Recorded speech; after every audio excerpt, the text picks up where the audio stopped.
Hi guys, my name is Vanessa Smedley and I'm a painter. Today we're going to paint this nice little desert scene right here, and this is Monument Valley in Arizona. I'm also going to talk with you about how to use rough textured paper to your advantage. So far we've not used rough paper on this channel yet, so we're just going to go over that and we're going to talk about it. So let's do this! Here are the materials for today. You can pause and screenshot, or they're listed in the description for you. Do notice that is rough paper. Okay, so real quick, I'm going to show you the difference between cold press and rough paper. So if you just bring your paint in here like this, you can tell that cold pressed has some texture. You can see the texture marks around the edges. But when you come to the rough paper,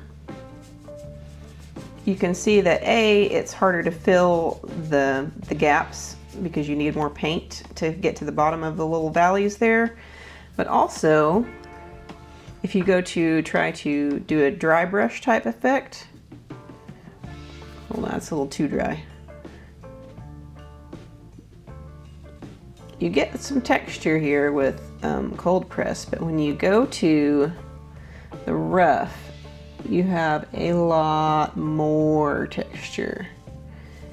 The spaces in between, like the gaps in between the paint, are a lot bigger, and it's a lot more toothy of a texture.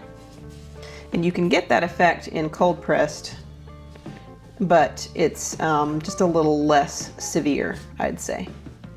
So that's the difference between the two.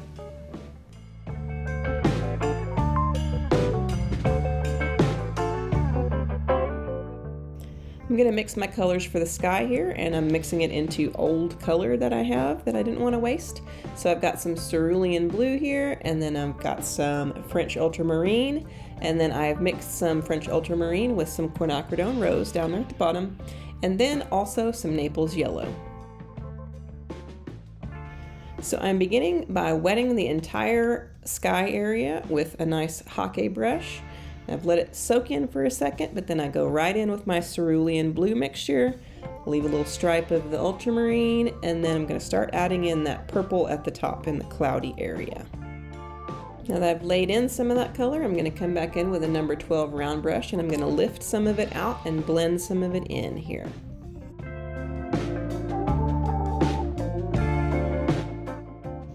Then we add in a little bit of that Naples Yellow to bring a little bit of warmth to the sunny side.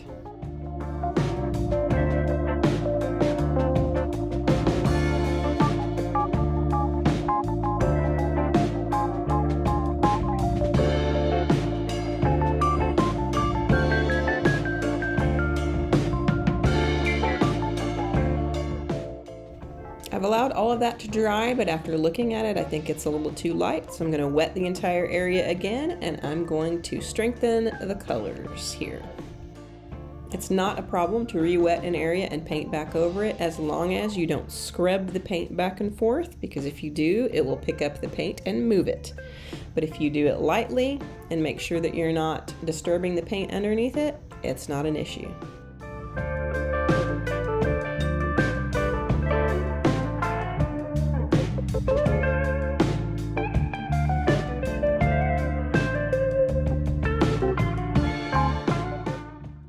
Now just taking a scrunched up shop towel and lifting a little bit more of the kind of a cloud formation out of this. Burnt sienna is going to be the basis for most of this painting. So we're going to start with that, and then I'm going to add some Carbazole Violet to it, and then some French Ultramarine to it to make it even cooler. And this is going to go in the background in that butte that you see in the back. I'm going to start out with a little bit of burnt sienna at the top of this, and then I'm going to run that purple down to the bottom. Very lightly, actually, for the most part, because it is very much in the background, and you want to make it recede as much as you can, and you do that by leaving it to be quite a bit lighter than the rest of it, and a cooler tone.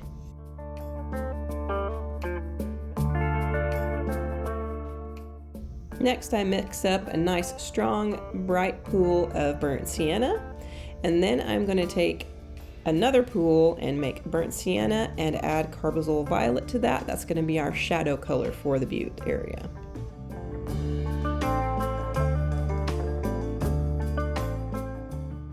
The entire sky and background area have dried, and now I'm coming back in with a number 6 round brush, and I am carefully, very carefully wetting the silhouette of the rock here, and then I'm going to come back in with a larger brush and fill in the rest of it, and then I'm going to begin adding some burnt sienna to this whole area here. And right now we're just going to make a nice flat wash with it, but we'll bring back in some shadow in a minute.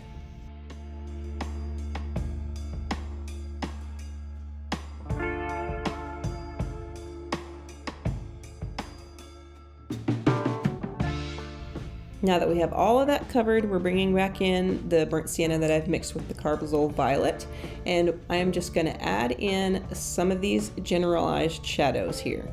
I'm going to make sure to not get too far into the areas that are going to be left as the light areas, and make sure that it's not going to spread too far, because once you lose that light, it is gone. And the light is going to play a very dramatic role in this painting, so you want to keep it. Next, I have a mixture of raw sienna, and I've added a little bit of burnt sienna into it, and I'm taking that mixture and just doing the rest of the bottom here. Then I come back in with burnt sienna and do the darker areas, and make sure that I'm adding in some texture at the same time.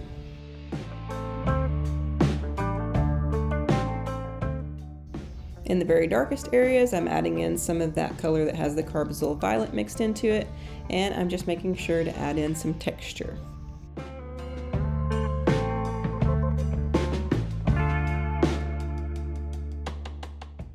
Now this is where you're going to see why I've chosen rough paper for this. Now obviously it's very rocky, it's got a lot of texture, very sandstone-esque.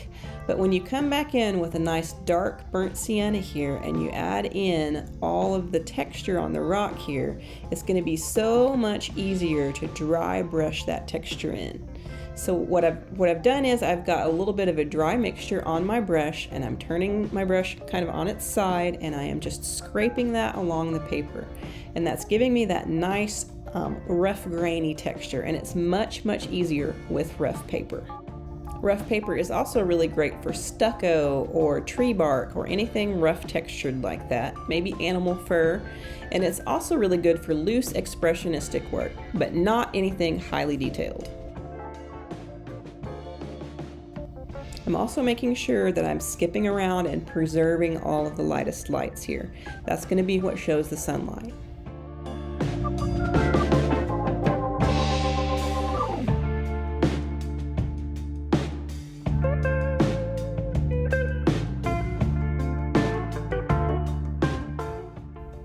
Also just adding in some more detail down here in the shadow area, and look at all of that dry brushing. See how easily that does that.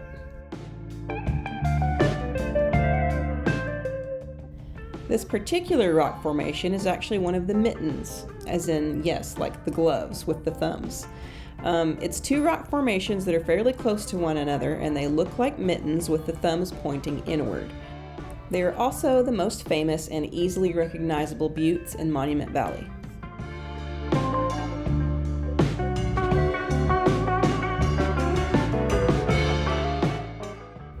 Okay, all of this is dry now, and I'm coming back in with my burnt sienna and Carbazole Violet mix, and I'm adding in all the dark shadows here. This won't be the very darkest shadows, but it'll dry nice and kind of in between. It looks a little scary at first, like you're kind of ruining it, but it will turn out perfectly right.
not quite sure if this is a sunrise or a sunset, but you can tell that things are very kind of dimly lit, except for the one like bright sunshine side.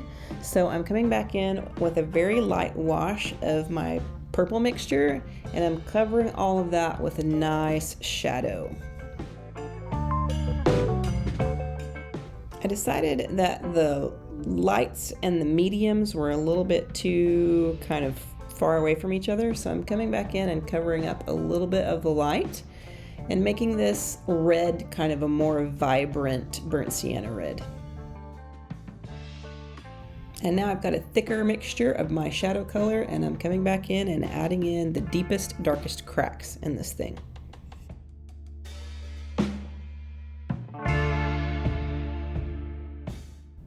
Another fun fact about Monument Valley is that there have been tons and tons of movies filmed there.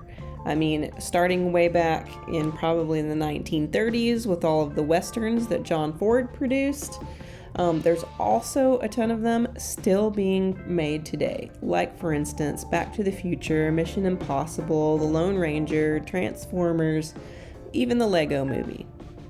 It's just an iconic landscape, and really it's what people think of when they think of the American West.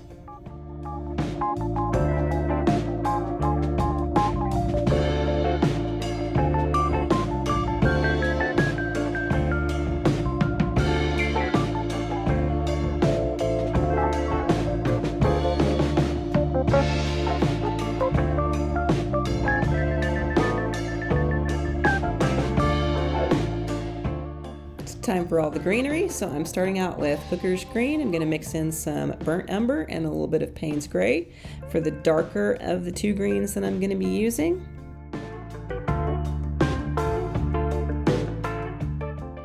Now I'm mixing on top of another previous mixture I've done.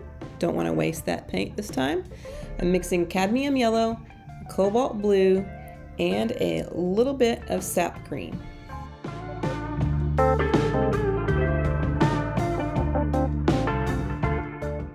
Next, we're going to add in all these little tumbleweeds or brush or whatever they're called.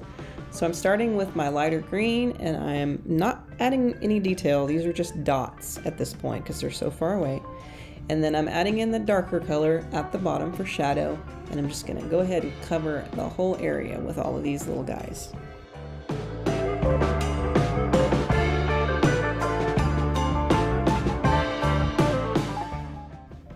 Monument Valley is actually not public land.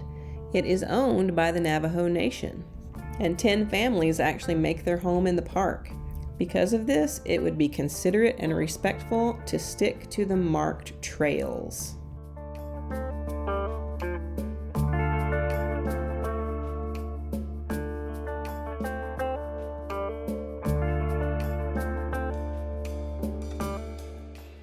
I decided that the whole bottom half of the picture that is in shadow was not quite dark enough, so I'm darkening up all the bottom of the whole shadow area.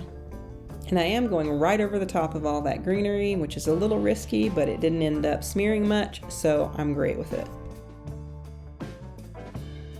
Now we're going to add this big plant on the left, and I'm starting out by dry brushing it in.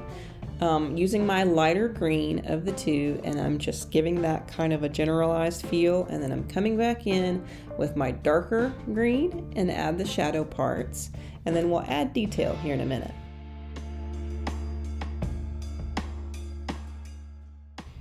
I don't know what kind of plant this is, but it's very kind of spiky and kind of deserty looking, if you know what I mean.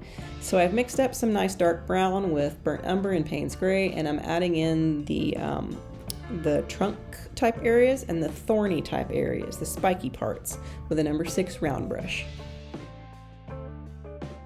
On the bottom part of this, I've mixed a little bit of white gouache into my mixture, and I'm using that to make the trunk or branchy parts of this. Then add in a slightly darker mixture for the shadows on that. Okay, I added some spikes or thorns or whatever they are, but I think they need more, because it's really spiky and thorny looking. So I'm just going to come back in and add some more.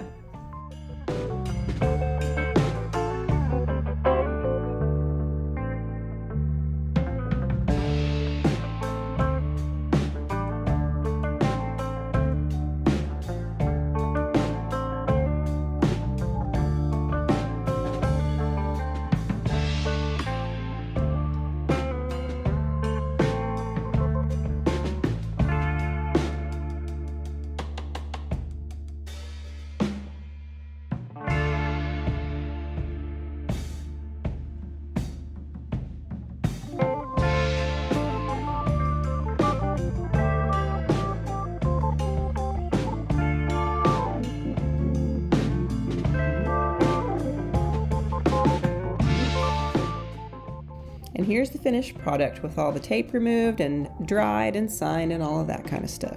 And I do think that the sense of light here is pretty effective.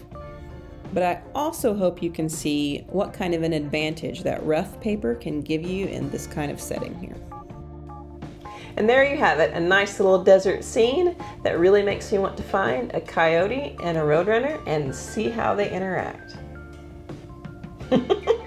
Don't forget to like, comment, subscribe, share, all of that fun stuff, because that's how this channel gets to grow. Thanks for watching. I'll see you again in 2 weeks.